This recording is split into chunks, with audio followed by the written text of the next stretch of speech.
you very much for meeting with me tonight, Rabbi. Please tell me your full name, the position you hold, and how you came to hold that position. I'm Elliot Nelson Dorf. I am a rector and distinguished professor of philosophy at the American Jewish University in Los Angeles. I started there in 1971 because Rabbi David Lieber, who was then the president of the university, asked me to come out after I finished rabbinical school and my doctorate at Columbia. What does rector mean? It means very different things in different universities. At the American Jewish University, it means that I'm rabbi of the university. So that means I'm chief ordaining officer for the rabbis for the students in our rabbinical program. I'm also responsible for the kashrut of the kitchen, and I do a lot of interfaith work on behalf of the university. I think the thing that really turned me on to things Jewish was Camp Ramah, to which they sent me on a half scholarship from the synagogue when I was 12. And that was here in California? No, in Wisconsin. It was actually the very first Ramah built in 1947. But I first started in 1955 when I was 12. In order to go back, you had to be taking at least 6 hours a week of Judaica during the year. So that meant that after my bar mitzvah, I didn't quit my Jewish studies the way that most of my friends did. And that meant that when I was 15, I was still there. And the director of the camp, Rabbi David McGillner, led a series of conversations, I happen to remember, on Monday nights with those of us that were 15 and 16. And he started out by saying, how many of you keep kosher at home and out? And a certain number of people raised their hands. How many of you don't keep kosher at all? And a certain number of people raised their hands. How many of you keep kosher at home but not out, which is what my family did? And he said, as you people, I don't understand, because we were inconsistent. It's like Israelis. That's right. Israelis do that. And then he was on the attack. I mean, he was basically saying, why would anybody in his or her right mind believe any of the things that Judaism asserts or do any of the things that Judaism would have us do? And he started out with concrete things like kashrut and Shabbat, and then went to more abstract things like revelation and prayer and God.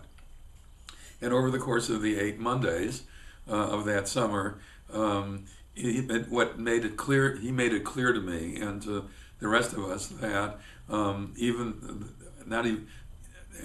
made it clear to us that you didn't have to turn off your mind to be seriously Jewish. That quite the contrary, here was somebody who was really invested in the Jewish tradition, and he was not only willing but actually eager to ask all of the questions that would turn the whole thing over, turn over the entire apple. Please tell us what is so important about forgiveness as you teach at the Fuller Theological Seminary. I was once asked to talk to 5,000 evangelical Christians at the San Diego Convention Center. And it was about something else, but the first question I was asked after that was, do Jews believe in forgiveness? And I said, yes, but with us it has to be earned. And you heard 5,000 evangelical Christians go, right, because for one of the real lures for Christians is that you're forgiven even before you sin. I find that a little problematic. Yes, I find that very problematic as well.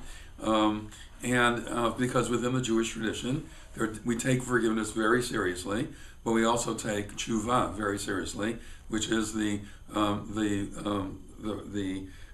structure of return. That's literally what the word tshuva means in Hebrew, a return to the proper path and return to the good graces of the community and of God, ultimately. In order to do that, one has to, first of all, acknowledge that you've done something wrong. Then you have to show remorse for it and ask for forgiveness from the person. You say that I'm sorry to the person that you've wronged. Then you have to do whatever you can do to restore what you have done, what you have taken away, whether that means restoring money, whether that means restoring a person's reputation, if you have slandered somebody or something on that order. but you do what you can in order to repair the wrong that you've done. And then, according to the tradition, you really have not done all of tshuva until the same kind of situation happens again, and you act differently. Because the Jewish tradition really is a tradition that focuses on action. Aren't there two more requirements? One, that the person forgive you, Right. in order for God to forgive you. Well, the other person, once you have done everything that you can do in this process of tshuva, then the other person is actually obligated to forgive you.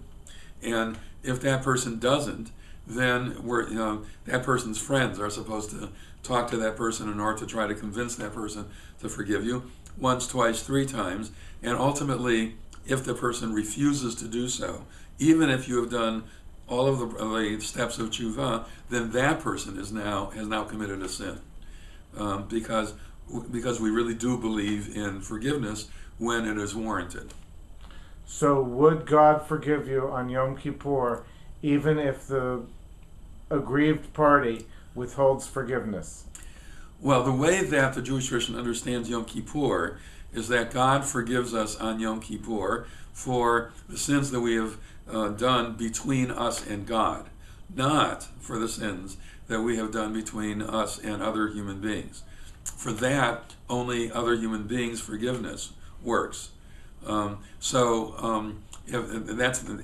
the custom for the entire month before Rosh Hashanah and during the 10 days of repentance of asking all of your friends and family for forgiveness, even of things that you may not remember or that they may not remember, because the only way to gain forgiveness for those and to wipe the slate clean, as it were, is by getting forgiveness from the people that you've wronged. There also can be forgiveness without reconciliation. In other words, I might say to you, I forgive you, you've done whatever you can to right the wrong, but I just don't want to see you again. That might apply with an ex-spouse. That's right. Or something like Exactly right. That's exactly the example I had in mind. An ex-spouse that, let's say, there were hurtful things that were done, maybe by both parties. Maybe adultery or maybe adultery, maybe other things. Violence. That's right. So the person might say, look, you've done whatever you can do in order to right the wrong. Fine. I forgive you, but I really don't want to see you again. There's a very interesting piece of the Talmud is that a man cannot be a member of a court on a capital case, a case where capital punishment is a possibility, unless he is married and has children of his own. Because unless you have children of your own, you can't really appreciate the worth of a human being, whether that be the culprit or whether that be the victim. Because I think what the rabbis recognized was that these are really maturing experiences as well as spiritual experiences. Well, that's also part of the rules that used to surround the study of Kabbalah. Right. As well. You had to be learned at 45 and have children. Right. One of our viewers was so traumatized by their faith practice that they grew up in. Or maybe they grew up with none at all. And they have kind of a shell of resentment, maybe in their atheism, maybe in whatever. And they've heard about spirituality. They've heard about a higher power. These are attractive ideas to them. But they're still afraid because their dad beat it out of them or whatever. Is there a beginner's spiritual practice that you can offer, a non-threatening one, that might begin to help them crack the shell? I'm going to describe two hypothetical viewers for you. One of them is educated. They could be one of your neighbors. They're doing well financially. The chance of financial privation isn't even on their horizon. They could be a family person or maybe single, but they're very busy socially. They're busier than a one-armed paper hanger. The other person is someone maybe not so educated. Maybe they're struggling financially. Maybe they're serially unemployed. It's all they can do to get dinner on the table each day. Neither of these two people has ever done anything for anyone outside of their own narrowly defined self-interest which may include their spouse and children. Why would they want to speak to them either together or separately? Why would they want to serve someone or something other than themselves?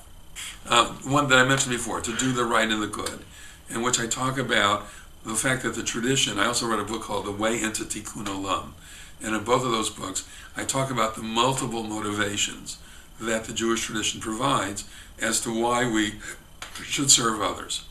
And I'll just reel some of them off. You might do it because you think that God commands you to do it. The Torah certainly commands you to do it.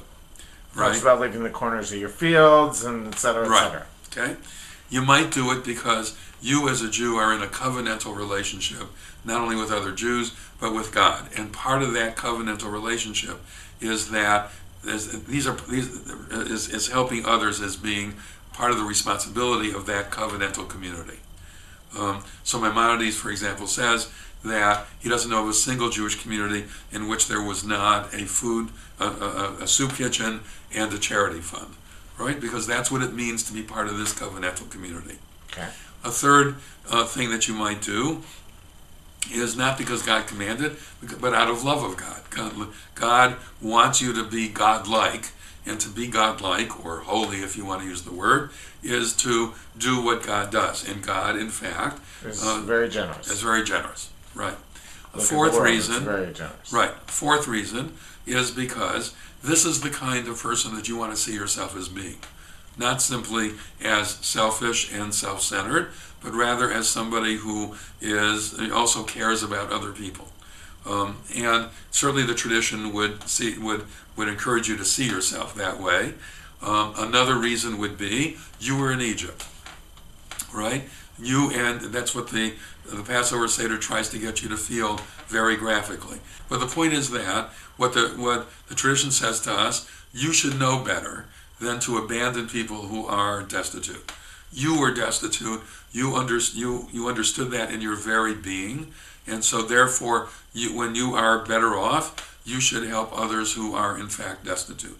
That's simply part of your communal history, and in some ways part of your personal history as well, even if you've never had to worry about where the next meal was coming from. And then another reason, which is also in the tradition, but I like to frame it in the way of a little poem that I read once in Reader's Digest when I was waiting for my dentist one time. I sought myself, myself eluded me. I sought my God I could not see. I sought my brother, and I found all three. The point being that it's when you start helping others that you get a much better sense both of yourself and also of God, truthfully. And so this is Martin Buber, basically. The way that you come to know yourself better, and that you come to like yourself better, truthfully, and also the way that you come to know God is by helping other human beings. One of our viewers was inspired by what you just said. What could they expect to get out of serving someone or something else? What they can expect to get out of serving someone else is, first of all, a sense that they are doing something deeply Jewish. Second, that they are being more godlike when they are doing this. Third, they will probably come into contact with other people who are doing this, so they will make friends and will create new relationships. Better friends. Better friends, right. Fourth, they will learn to appreciate what they have in their own lives, and being able to help others who don't have those things. And they will get a better sense of what matters in life if they begin to help others, especially if they are well off and now they're helping people who are not. They will get a much better sense of what really matters and what doesn't. And I think they will also be a much better model for their children, if they have them, for what matters in life for them, as well as for the adults involved, what they would like to do. If I could issue you a 100% ironclad guarantee of success, no chance of failure for your next project, what would you attempt? I would attempt to make it financially possible for young Jews to, first of all, I would really be interested in every kind of program possible to get young Jews to meet each other and to provide them with the economic assistance to get married and begin to have children earlier on in their lives, and give them Jewish early nursery training, early childhood and day school or afternoon school, whatever they choose. At discounted or free. Yes, exactly right. That would be my priority number one. Let's pretend for a moment that all 7 billion of us are going to watch this video. What would you say to us? I would say yours is not to finish the task, but you are not free to desist from it. You have to learn how to help